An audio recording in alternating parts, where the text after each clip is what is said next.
Bro, someone actually read Floyd Mayweather's contract out loud on camera, word for word, live. And what they found inside that document is so damaging, so completely impossible to argue with, that the entire boxing world went silent for a second before absolutely losing it. We are talking about a contract where the word professional appears 11 times. 11. Floyd signed it. Floyd took the advance. And Floyd is out here on camera calling it an exhibition. Stay with me, because by the time we get to the end of this video, you are going to understand exactly why people are saying this is not just a boxing story anymore. This is a financial disaster unfolding in real time, and the receipts are all there. Alright, so let us set the scene properly, because context matters here. Late 2025, Netflix wants the biggest boxing event in streaming history, and somehow, after years of failed negotiations, missed deadlines, and endless excuses, the deal gets made. Mayweather vs. Pacquiao 2. September 19th, 2026. The Sphere in Las Vegas. On Netflix globally. The highest-grossing pay-per-view fight in boxing history, getting a rematch on the biggest streaming platform in the world. On paper, this is perfect. Floyd signs 3 separate contracts. October 24th, November 6th,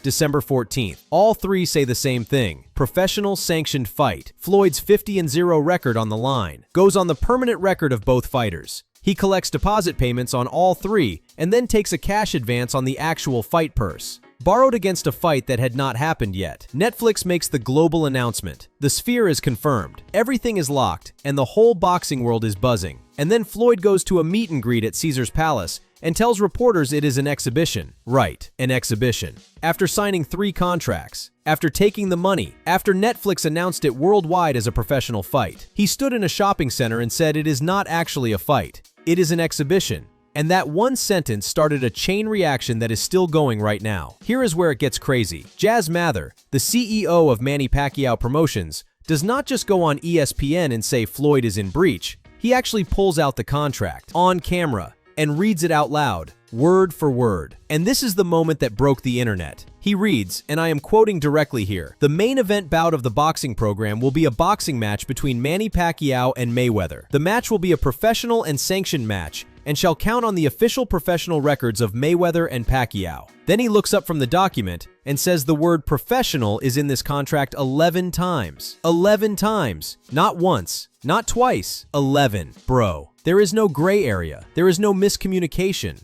There is no language barrier. The word professional is written 11 times in a document that Floyd Mayweather signed with his own signature, his device ID, and his IP address all documented. And Floyd is on camera calling it an exhibition. Pacquiao's reaction when he heard Floyd's comments was almost confused more than angry.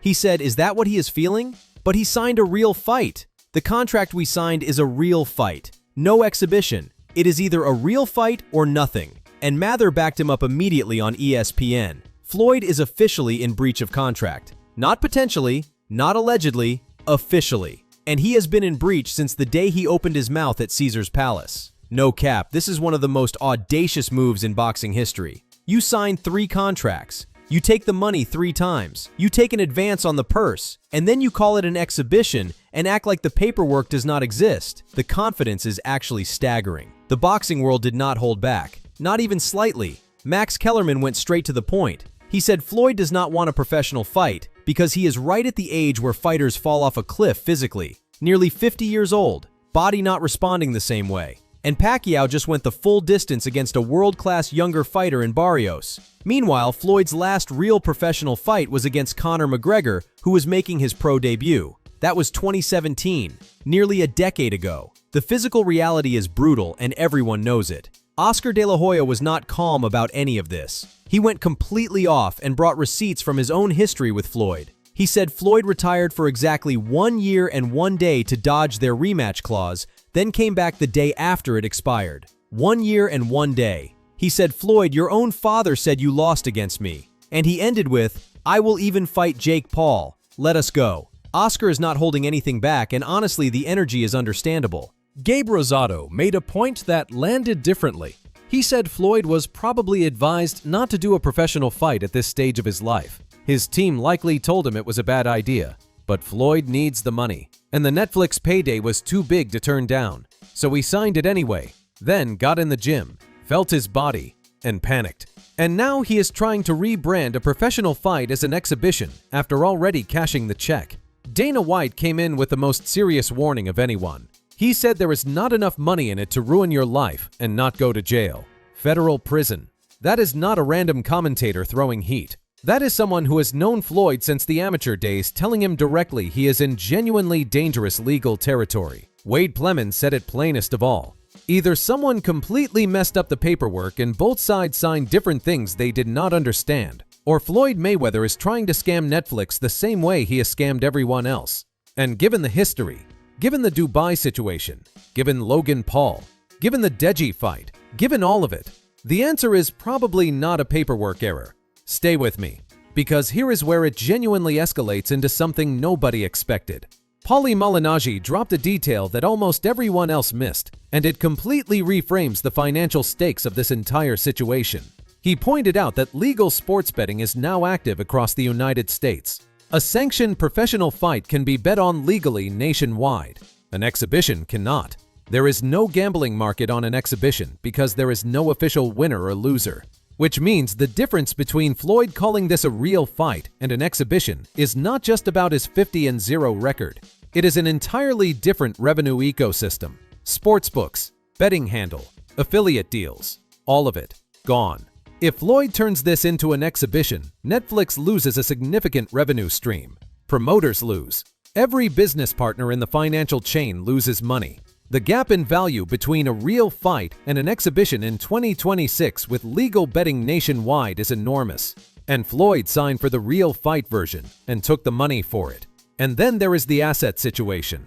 Wade Plemons revealed Floyd has been quietly selling everything at steep discounts. The private plane is gone. He has a $25 million LA property listed at $48 million that nobody is buying. He built a property in Vegas and sold it at a net loss of $4 million. $4 million in the wrong direction on a single real estate deal. He is not strategically repositioning. He is liquidating because he needs cash now. And the fans have noticed. The internet has completely rebranded him. Nobody is saying Money Mayweather anymore. The name circulating right now is Pity Mayweather. That is how fast the brand has collapsed. You spend 2 decades building the most financially dominant image in sports history, and it takes about 6 months of bad decisions for the entire thing to flip. Mike Tyson said something that was short but hit harder than anything else. He said there is an art to saving money. If you have not mastered that art, you will lose everything no matter how much you made. He did not pile on Floyd. He did not need to. Everyone understood what he meant. So here is where everything lands. And I want you to really sit with this for a second. Floyd Mayweather signed 3 contracts with professional written 11 times in each one. He took deposit payments on all 3. He took a cash advance on the main fight purse. He signed with his signature, his device ID, his IP address, all documented.